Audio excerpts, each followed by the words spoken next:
કે યમનાષ્ટકનો પાઠ આપણે કેવી રીતે કરવો જોઈએ. તમે કઈ રીતે કરો છો? બધા કરવો જોઈએ એટલા માટે ચાલતા ફરતા, ઊંઘતા ઊંઘતા, ઘરનું કામકાજ કરતા કઈ રીતે કરવો જોઈએ? હા, બેસીને.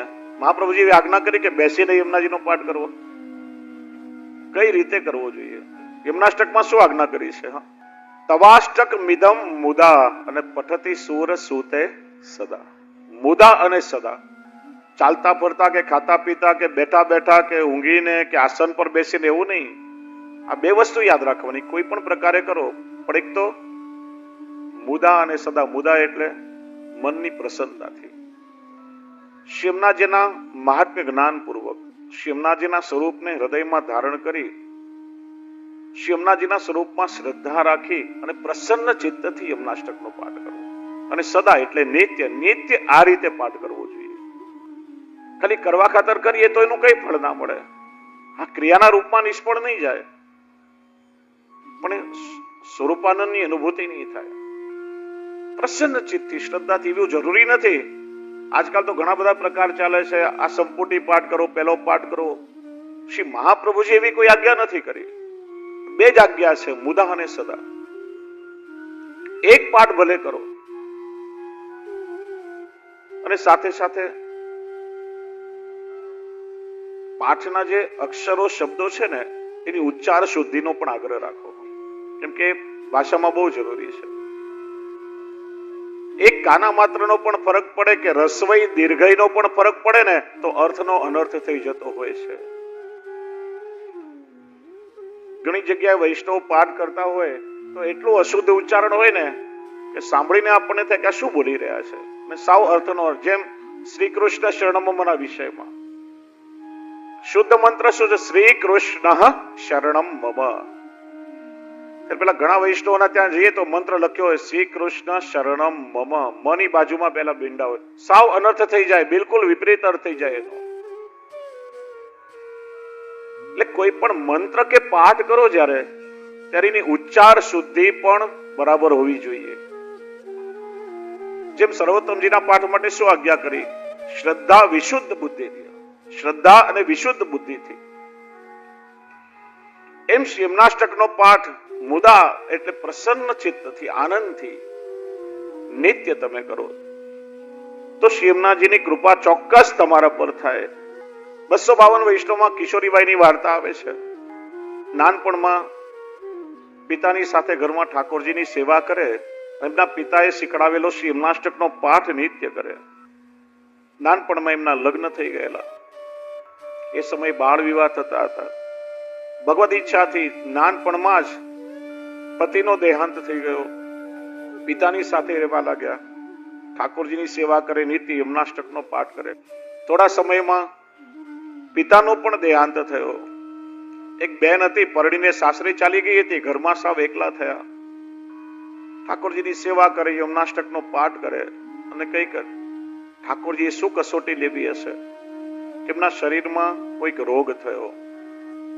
ધીરે ધીરે ધીરે દેખાતું પણ ઓછું થયું.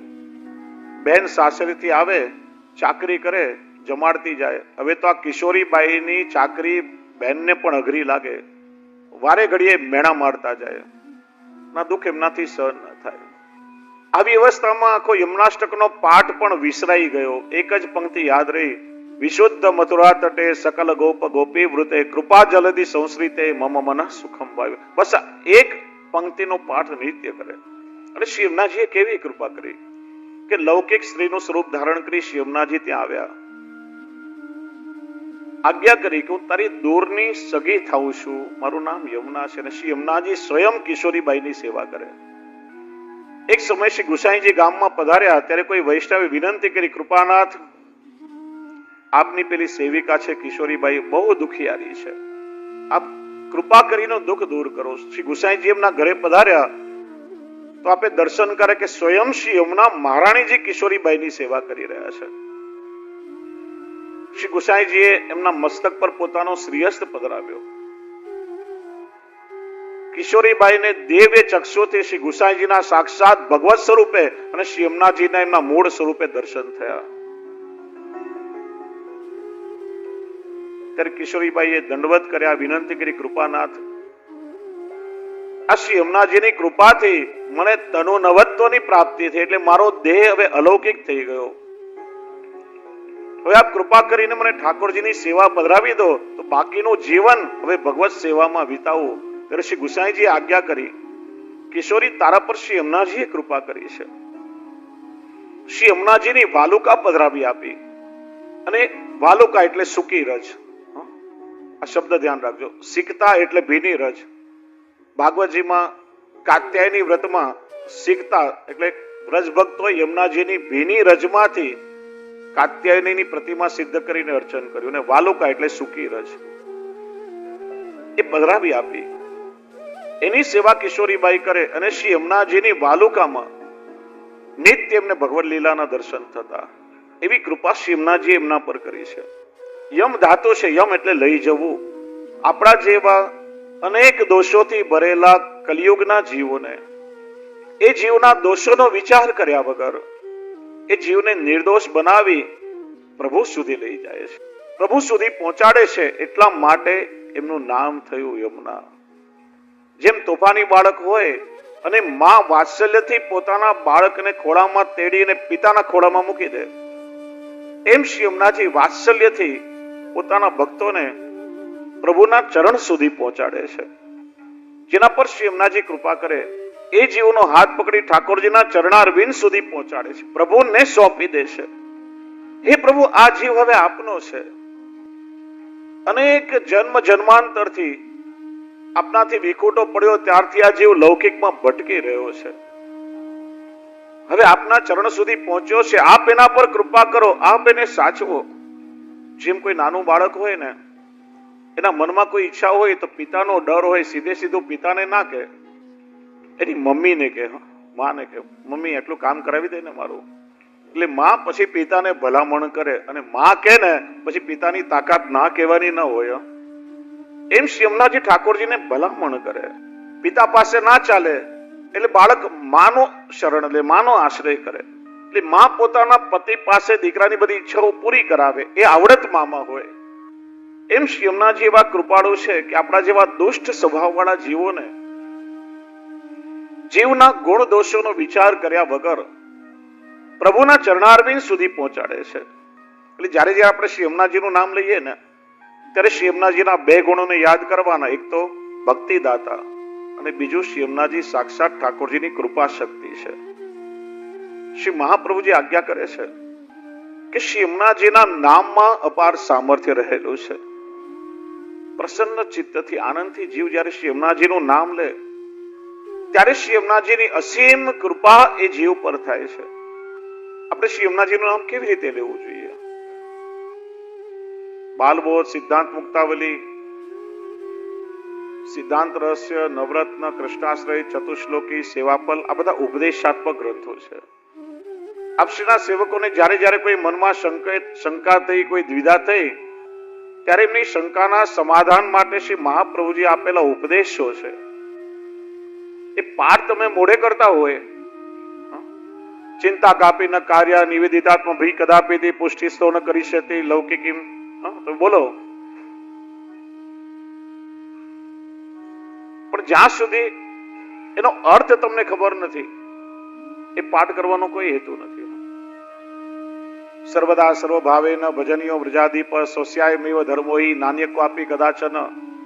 પાઠ મોઢે આવડી જાય, કંઠસ્થ હોય, પણ એમાં શ્રી મહાપ્રભુજી શું આજ્ઞા કરી રહ્યા છે એ પંક્તિના રહસ્યને, એના મર્મને ના સમજો તો એ પાઠ કરવાનો કોઈ મતલબ નથી. એ શ્રી મહાપ્રભુજીએ વૈષ્ણવી જીવન માટે આપેલા ઉપદેશો છે.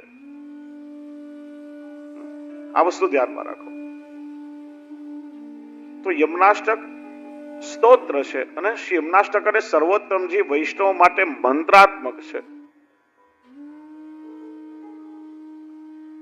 સૌથી પહેલા એ મંત્રના ઋષિ કે જેને મંત્રનું દર્શન થયું હોય, જે મંત્રના દ્રષ્ટા હોય, એ ઋષિ કહેવાય. યમુનાષ્ટકનું ગાન કોણે કર્યું? શ્રી મહાપ્રભુજી. એટલે યમુનાષ્ટકના ઋષિ શ્રી મહાપ્રભુજી છે. યમુનાષ્ટકનો છંદ પૃથ્વી છંદ છે. જેમ વૃક્ષમાં બીજ છુપાયેલું હોય ને બીજમાંથી નવા વૃક્ષનું સર્જન થાય છે, એમ શ્રી યમુનાજીની ભક્ત વત્સલતા અને શ્રી યમુનાજીની કૃપા શક્તિ યમુનાજીનું બીજ છે. મંત્રના આરાધ્ય દેવ હોય કે દેવતા હોય, એમ યમુનાષ્ટકના દેવતા સ્વયં શ્રી યમુના મહારાણીજી છે. અને છેલ્લે વિનિયોગ એટલે એ મંત્રના જાપનો તમને જે ફલ મળે એનો વિનિયોગ કહેવાય. અને યમુનાષ્ટકના પાઠનો હેતુ કેવલ શ્રી યમુનાજીની પ્રસન્નતા માટે છે. અને શ્રી યમુનાજી પ્રસન્ન થાય તો શું ફલ આપે? શ્રી મહાપ્રભુજી યમુનાષ્ટકમાં ફલશ્રુતિ પણ બતાવી છે.